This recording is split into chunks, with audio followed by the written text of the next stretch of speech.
विशाल नेपाल अखण्ड भारत जस्तो कल्पना होइन, यथार्थ हो। चन्द्रगुप्तका छोरा समुद्रगुप्तले नेपालको सिमाना प्रष्टसँग व्याख्या गरेका छन्। उनले आफ्नै भाषामा नेपालको सिमाना कामख्यदेखि कर्कीपुरसम्म रहेको बताएका छन्। कामख्य भनेको अहिलेको आसाम र कर्कीपुर भनेको अहिलेको कुमाउ गढवालसम्म हो। आसामदेखि कुमाउ गढवालसम्म, जसभित्र दार्जिलिङ, सिक्किम लगायत पूर्वको गङ्गाको उत्तर भाग पर्दछ। त्यतिबेला चाणक्यले नेपालबाट जाने सामानको पनि निकै प्रशंसा गरेका छन्।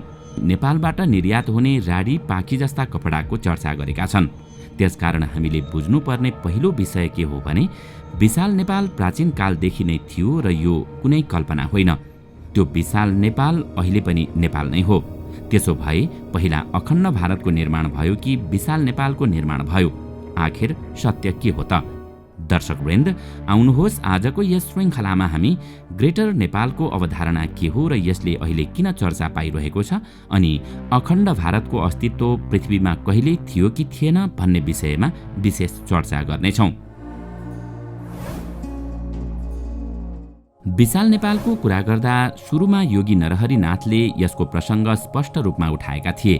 त्यसपछि अहिले आएर यस विषयमा बृहत रूपमा फेरि चर्चा र बहस हुन थालेको छ, जुन धेरै पहिले नै हुनुपर्थ्यो।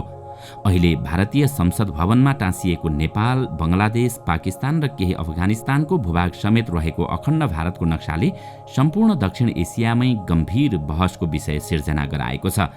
बङ्गलादेश र पाकिस्तानले पनि गम्भीर रूपमा यसको निन्दा गरेका छन्।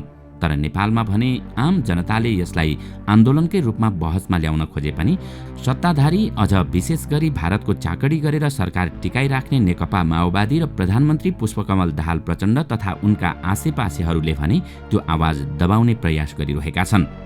अर्कोतिर सरकारी तवरमै भन्नुपर्छ, काठमाडौँ महानगरपालिकाका मेयरले आफ्नो कार्यालयमा विशाल नेपालको नक्सा टाँसे। विशाल नेपालको बहसलाई यसले पनि निकै हदसम्म टेवा पुर्याएको छ र यो मुद्दालाई विश्वव्यापी बनाएको छ। त्यो देखेर भारतीय मिडिया भने बौलाइरहेको अवस्था छ। अहिले जसरी पश्चिमा वर्चस्वको विरुद्धमा विश्वव्यापी लडाईँ सुरु भएको छ, त्यसले सबै देशहरूलाई आफ्नो पुनरुत्थानमा लाग्न झकझक्याएको छ, आफ्नो इतिहास खोतल्न उक्साएको छ। नेपालमा पनि त्यसैको प्रभाव परेको हो। विशाल नेपाल मात्रै नभएर अहिले आफ्नो मौलिकताका विषयमा पनि चर्चा हुन थालेको छ। हाम्रा सभ्यता र संस्कृतिका कुरा उठाउन थालिएको छ। एक हिसाबले सबैतिर पुनरुदयको युग सुरु भएको भान हुन्छ। जस्तो कि रुसले युक्रेनमा आक्रमण गरेपछि ग्रेटर रसियाको मुद्दा उठिरहेको छ। रुसमा राष्ट्रपति भ्लादिमिर पुटिनले पनि ग्रेटर रसिया प्राप्त गरेरै छोड्ने बताएका छन्। युक्रेन युद्ध वास्तवमा सन् 1991मा युरोपियन र अमेरिकी षड्यन्त्रमा छिन्न भिन्न पारिएको ग्रेटर रसियालाई कसरी जोड्ने भन्ने विषयसँग जोडिएको छ। अर्कोतिर चीनमा अहिले विगतभन्दा निकै व्यापक रूपमा एकीकरणको मुद्दा उठिरहेको छ। ताइवानलाई आफ्नो भूमिमा समाहित गर्न चीन कुनै पनि मूल्य चुकाउन तयार भएर मैदानमा उत्रिएको छ, जसका कारण अमेरिकासँग कुनै पनि बेला युद्ध हुन सक्छ। उता टर्कीमा विगत 20 वर्षदेखि रेसिप तय्यप एर्दोगानले एक छत्र शासन गर्दै आएका छन्। यसको खास कारण टर्कीको ऐतिहासिक विरासतको मुद्दा हो र त्यही मुद्दा लिएर उनले यसपटक पनि चुनाव जितेका छन्। उतिबेलाको अटोमन साम्राज्यको अवधारणामा टेकेर उनले आफ्नो राजनीतिक धरातल विशाल बनाइरहेका छन् र त्यसकै गौरवको कुरा उठाइरहेका छन्। त्यही कारणले अहिले पश्चिमाहरूसँग टर्कीको दूरी बढ्दै गइरहेको छ। अखण्ड भारत र विशाल नेपालको मुद्दा पनि यसै गरी उठेको हो। अब बिस्तारै 500 वर्ष पुरानो पश्चिमा वर्चस्वको अन्त्य हुँदैछ। त्यसैले सबैले आआफ्नो पुनरुदयको बहस निकालेका छन्। यसमा को कति सत्य छन् त्यो त इतिहासले देखाउनेछ, तर यसको मुद्दा भने निकै तीव्र रूपमा उठेको छ। पश्चिमाहरूको बन्धन खुकुलो हुँदै गएपछि जो दबाइएका थिए, तर्साइएका थिए, उनीहरू उठ्न थालेका छन्। विशाल नेपाल पनि यही प्रकृतिको एउटा नमुना हो र विशाल नेपालको बहस जुन रूपमा सुरु भएको छ त्यो पनि त्यसैको असर हो। भारतले पनि त्यही मौकामा चौका हान्न खोजेको हो। अब प्रश्न उठ्छ कि विशाल नेपालको अवधारणालाई हामीले कसरी बुझ्ने त? हिजोसम्म त यो सामान्य कसैको समर्थन वा सहानुभूतिको विषय थियो, तर अब त्यतिले मात्रै पुग्दैन। यसलाई हामीले अलि बृहत रूपमै बुझ्नुपर्ने हुन्छ। त्यसकारण विशाल नेपालको अवधारणाका बारेमा जान्नुभन्दा पहिले अखण्ड भारतका विषयमा पनि स्पष्ट हुनु जरुरी छ। आखिर के हो त अखण्ड भारत? यति बेला भारतले भरत राजालाई जोडेर अखण्ड भारतको अवधारणा ल्याएको छ, तर त्यसको तथ्य प्रमाण कतै भेटिँदैन। यो विशुद्ध काल्पनिक विषय हो। भारत भन्ने देश नै वैदिक साहित्यमा कतै पनि भेटिँदैन, जैन साहित्यमा कतै भेटिँदैन, बौद्ध अनि पौराणिक साहित्यमा पनि कतै फेला पर्दैन। यतिसम्म कि रामायण र महाभारतमा पनि राजनीतिक भूगोलका रूपमा भारत भन्ने देशको अस्तित्व कतै पनि छैन। यति मात्रै होइन, ईस्वी सम्वत सुरु भएको 2000 वर्ष यता पनि उनीहरूले कल्पना गरेको भारतको अस्तित्व कतै देखिँदैन। भरत राजाको विषय उठाउँदा इतिहासमा 5-6 वटा भरतको चर्चा भएको देखिन्छ।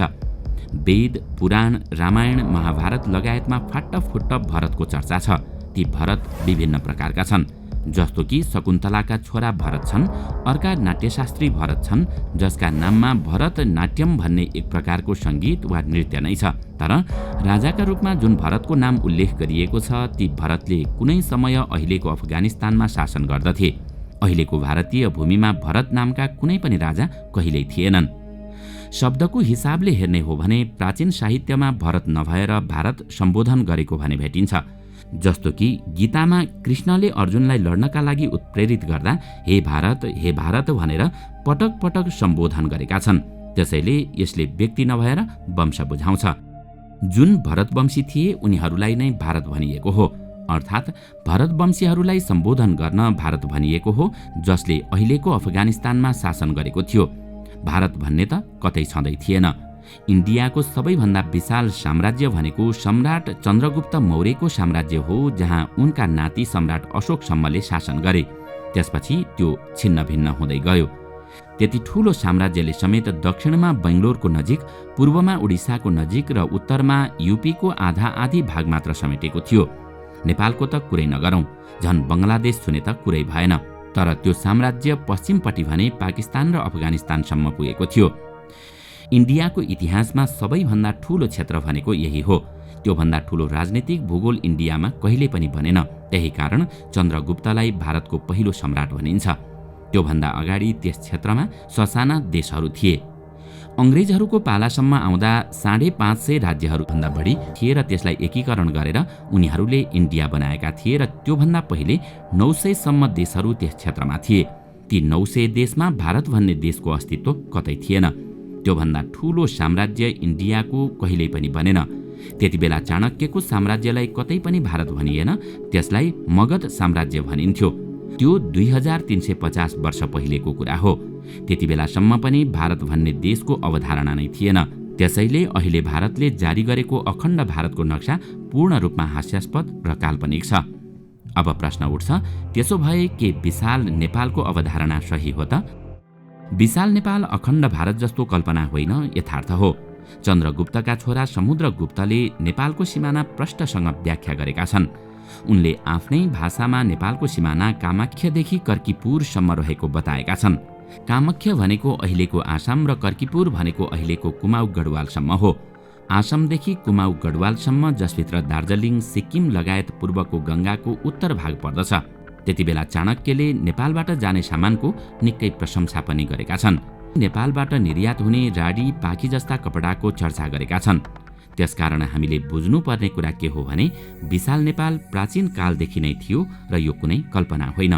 वास्तवमै विशाल नेपाल यथार्थ हो, एउटा सत्य हो। संसारमा अहिलेसम्म कसैको पनि उपनिवेश नभएका 5-7 वटा देश मात्रै छन्, जसमा नेपाल पनि पर्छ। अर्को बुझ्नुपर्ने कुरा के छ भने वास्तवमा सुगौली सन्धि कहिल्यै हुँदै भएको थिएन। त्यो झुटो कुरा हो। त्यति बेला अङ्ग्रेजहरूको कुरो बुझ्न नेपालबाट गजराज मिश्र र चन्द्रशेखर नामका 2 कर्मचारीलाई खटाइएको थियो। त्यहाँ पुगेपछि या त उनीहरूलाई अङ्ग्रेजहरूले गिरफ्तार गरेर जबरजस्ती कागजमा हस्ताक्षर गराए, या उनीहरूलाई लोभ लालच देखाएर किनियो। त्यो भने अझैसम्म स्पष्ट हुन सकेको छैन। सुगौली सन्धि नामक अङ्ग्रेजहरूले तयार पारेको एउटा ड्राफ्टमा उनीहरूलाई हस्ताक्षर गराइयो। त्यसमा अङ्ग्रेजहरूले सही मात्र गराएनन्। नेपालबाट खटाइएका व्यक्ति कहिल्यै यता फर्कँदै फर्केनन्, उनीहरू उतै बसे। त्यसपछि 2 जना कर्मचारीलाई जबरजस्ती गराइएको हस्ताक्षरलाई सुगौली सन्धि भनेर प्रचार गरियो। त्यसको मस्यौदालाई नेपालका कुनै पनि राजाहरूले कहिले पनि लाल मोहर लगाएका छैनन्। न नेपाल सरकारले त्यसलाई अनुमोदन गरेको छ, न त नेपालका राजाहरूले त्यसमाथि लाल मोहर लगाएका छन्। त्यसैले त्यसलाई नेपालले मान्नुपर्ने कुनै कारण नै छैन। ब्रिटिसहरूले जबरजस्ती अवैधानिक रूपमा खोसेको भूभागलाई समेटेर नै विशाल नेपालको अवधारणा आएको हो। विश्वमा सबैतिर देखिएको पुनरुत्थानको प्रवृत्तिका कारण पनि अहिले विशाल नेपालको अवधारणालाई मूर्त रूप दिन सम्भव छ। सार्थक समयमा यो मुद्दा उठेको छ। विशाल नेपालको मुद्दा अब औपचारिक रूपमै व्यापक बनाउनु पर्छ र सबैले घर घरमा यही नक्सा प्रयोग गर्न थाल्नुपर्छ ताकि पछिल्लो पुस्ताले पनि आफ्नो देशको पूरा नक्सा देख्न सकुन्। तर यसमा एउटा ठूलो यथार्थ के पनि बिर्सनु हुँदैन भने भारतको विरोध गर्यो भने राष्ट्रवादी भइन्छ भन्ने मानसिकताले हाम्रो यो विशाल नेपालको अवधारणालाई कमजोर बनाउन सक्छ। यस्ता तत्त्वहरूलाई अघि सारेर अवसरवादीहरूले खेल्ने प्रयास भने गर्न थालिसकेका छन्।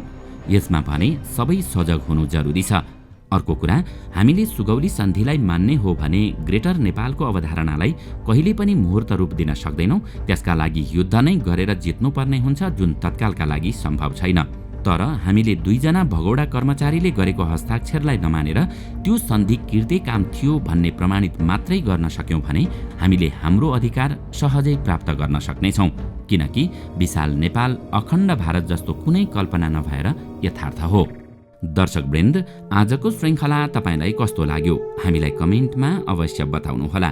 साथै आजको श्रृङ्खला तपाईलाई राम्रो लाग्यो भने लाइक तथा सेयर गरी हाम्रो च्यानललाई सब्स्क्राइब गर्न नभुल्नुहोला र साथमा रहेको बेल आइकन पनि थिच्नुहोस् ताकि हामीले अपलोड गर्ने नयाँ भिडियोको जानकारी सबैभन्दा पहिला तपाईलाई प्राप्त होस्। आजका लागि यति नै। अर्को भिडियोमा अझै रोचक तथ्य लिएर आउने नै छौँ। तबसम्मका लागि बिदा दिनुहोस्। नमस्कार।